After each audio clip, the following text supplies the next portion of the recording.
and they're ready to go. Off and racing. Rogue's Point amongst the first to get going off the inside. Dropping straight to the back of the field, LONSDALEITE. Memory Parade in the second half early on. Avoidance came out, went forward. So did Big Day on it soon after the start. And Ain't So Bad's up there attacking for the lead. Rogue's Point just holds Ain't So Bad. Avoidance finds itself in the cheap seats. 3 deep on the outside of Big Day on it.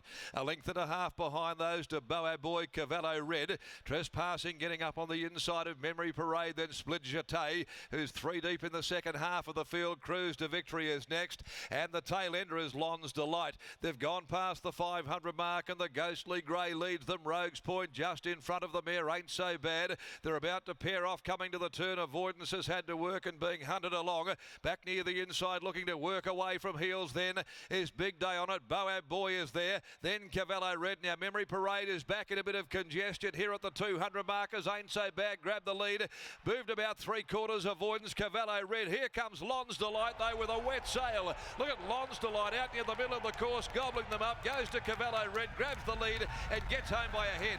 LONSDALEITE from the back of the field beat Cavallo Red. Memory Parade got going late. Certainly found the line well after getting busy. Right behind those, Boa Boy, and then Ain't So Bad, who weakened late in the race. Avoidance covered ground. Trespassing back there. Cruise to Victory, never likely. Rogue's Point had dropped out. Split Jeté always well back. And fading out of it as well as Big Day on it, who's amongst the last of them home. Big finishing run by LONSDALEITE.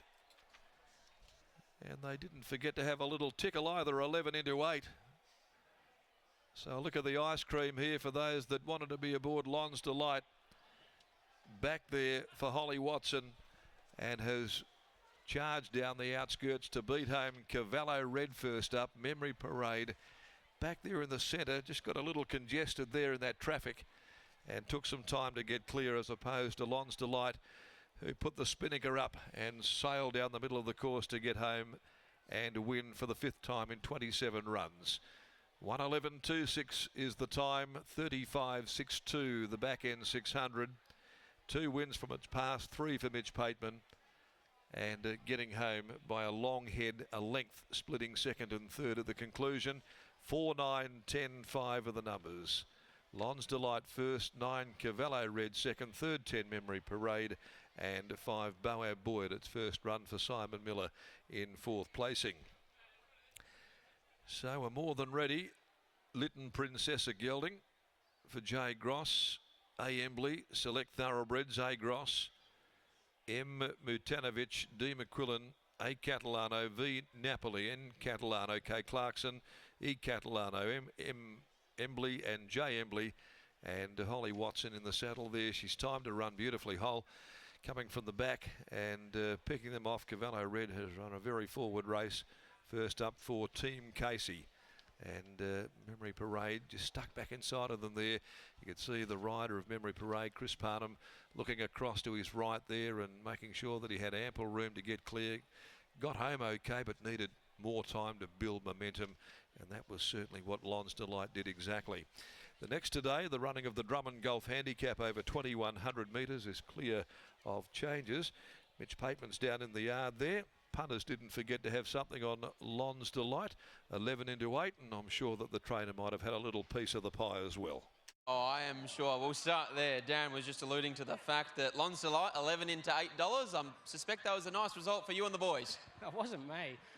Whenever I back him, he gets rolled. So I stayed off and left it to the boys. But, yeah, very satisfying to win a Saturday race with him, because I've thought he's been capable of this for a while. And, yeah, it's good. He's so one-dimensional. He has to go back. He has to come round him. But, yeah, when he is ridden like that, he's got a really, really good turn of foot. You've always held such a high opinion of the horse when he does have galloping room. How did you assess the race in your eyes? He was a little bit slow out again? Yeah, no, it panned out well for him. That's the horse that he is. He's weird. He can get a clear run through him, but he still won't go. And the other day at Albany, he was just a mile off him, and Holly had to cut the corner. And as soon as you have to go inside of me, he says Barleys. But, you know, like, it's probably testament to how good he can be. He stood him a huge start top of the straight, but he's got a lethal turn of foot. yeah, he's a really nice horse. I really like the horse. He's a beautiful horse. Well, how good can he be? What's his ceiling? Because with the way he's finding the line and the sectionals that he is recording, he's absolutely flying. Yeah, I've missed the boat a little bit, but he would have been really well suited, you know, maybe tomorrow or, you know, Batavia or one of them. They're good races for a horse like him, but we've missed the boat there. Sort of wish I'd taken him tomorrow now, but yeah, he'll just work his way through the grades. I think there's no doubt he could win a 66 or a 72. The smaller the field size, the better he goes too. A win sweep regardless, my friend. Well done. Yeah, thanks, mate. There's Mitch Pateman and here's Holly Watson. Thanks, Lockie. Catching up with Holly Watson. Holly, rinse and repeat from a couple of starts ago with this horse. When he's allowed his own space to wind up, he's got a cracking turn of foot, hasn't he? Yeah, he definitely does. He can quicken up from about the 500 to about the 200, and yeah, he just rounds them up. Fair to say that with a bit of better luck last start on that Fitzpatrick plate, went all the way down the highway to Albany, he might have had a bit of a say in that finish. Yeah, it was just a bit unfortunate that we ran into a bit of trouble and the race really wasn't run to suit. Today there was a lot of pace and we just sat out the back nice and quietly and circled him around. It's the key to the horse, isn't it? Just being out almost in his own world even. He was very wide, both in that win 2 starts ago and today, and just not in any trouble and away from other horses. Yeah, I don't look like I can ride him very well when I go that wide on him, but he doesn't like going in between him, so yeah. I'll let you get over for a photo with some very happy connections. Well done. Thanks, Riley.